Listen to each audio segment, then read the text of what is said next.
Скопјани повторно имаат вода. Крива река одново матна. Бугарите по поплавите бараат злато низ улиците. Јас сум Александра Вуксановиќ, започнуваат вести на Слободен печат. Скопјани утринаво имаат вода. Синоќа пукна цевка во Влај и предизвика силна експлозија која ги вознемирила жителите на Влај. Слушнавме детонација. Земјата се стресе. Беше само прашање на време кога ова ќе се случи. Сведочат жителите на оваа скопска населба. Речиси половина Скопје, особено во Влај, Карпаш, Тафталиџа, Козле, па се до центар, почувствуваа намален притисок на вода која течеше со значително послаб интензитет. Дефектот е решен и постепено се стабилизира. Се огласи утрово од јавното предпријатие Водовод и канализација.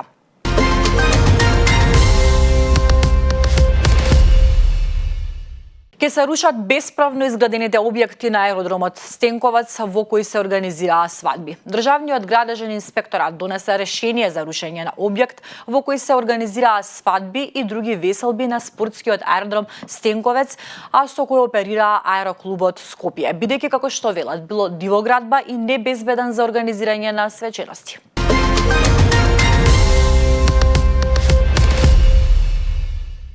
Во Крива Паланка вчера повторно беше забележано заматување на Крива река. Видеоснимки и фотографии објавени од порталот Инфомакс и граѓани на социјалните мрежи покажуваат значително затемнета вода, што предизвика нови сомнежи за еколошки инцидент. Неофицијално, според првичните информации, причината е нова хаварија во рудникот Тораница, која и во март годинава беше во центарот на јавноста поради пукната цевка и истекување на јеловина. Тогаш, според анализите на општината и Институтот за јавно здравје, беа регистрирани зголемени концентрации на тешки метали и цијаниди во водата. За вчерашниот случај засега нема официјално соопштение од надлежните институции.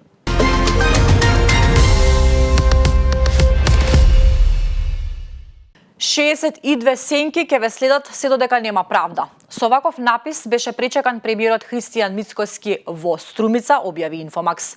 Тоа очигледно не им се допадна на ВМРО ДПМНЕ, па како што велат очевидци, веднаш на лице место испратиле млади активисти на партијата, кои во најкусможен рок го отстраниле транспарентот.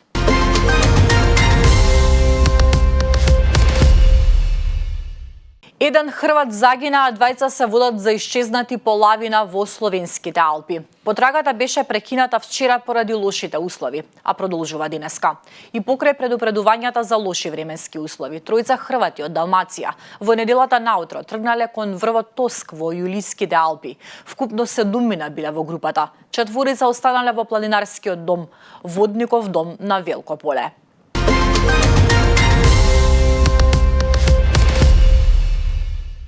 Најмалку 350 туристи спасени по снежна бура на Монт Еверест. Спасувачките тимови безбедно ја префрлиле групата во најблиско населено место.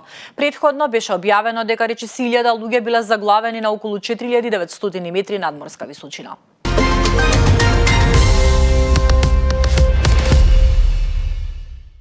Американскиот претседател Доналд Трамп ги повика сите вклучени во напорите за завршување на војната во Газа да дејствуваат брзо, бидејќи медијаторите денеска треба да се сретнат во Египет за индиректни мировни преговори меѓу Хамас и Израел.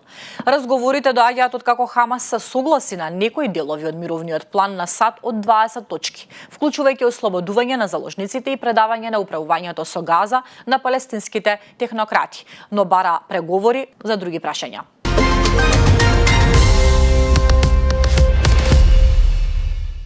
Чикаго во хаос. Над 30 уапсени Срби во голема федерална акција против нелегалните имигранти. Најмногу возачи на камиони из Средниот Запад.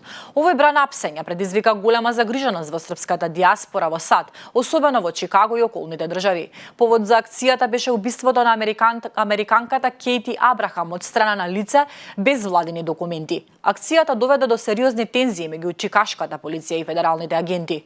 Во Чикаго, каде речиси 1/3 од населението е родено надвор од САД, а половина не зборува англиски јазик дома, акцијата предизвика широка поларизација.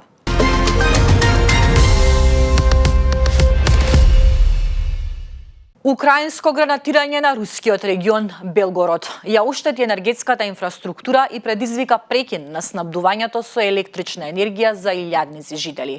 Белгород и другите погранични области се редовно цел на украинските артилериски и дрон напади од почетокот на војната во 2022.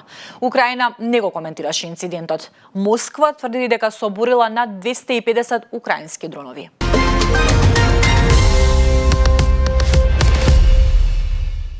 Драмата продолжува. Дронови го блокира аеродромот во Осло.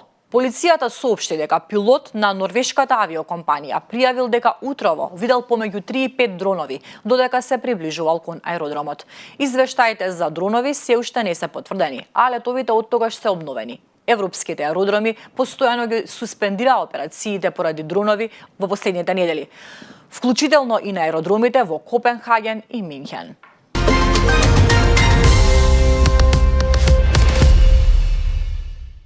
Трамп им се наврте и на макароните и шпагетите. Администрацијата на Доналд Трамп во Соединетите Американски држави објавија дека ќе воведат драстични царини од 107% за италијанските тестенини од 1 јануари 2026 година, што би можело сериозно да го загрози еден од најважните сектори на италијанскиот извоз. На веќе постоечката царина од 15% за тестенините од Италија, американската администрација планира да додаде уште 91,74%, наведувајќи ги обвинувањата на дампинг против италијанските производители, кои веќе беа предмет на истрага од страна на Министерството за трговија на САД.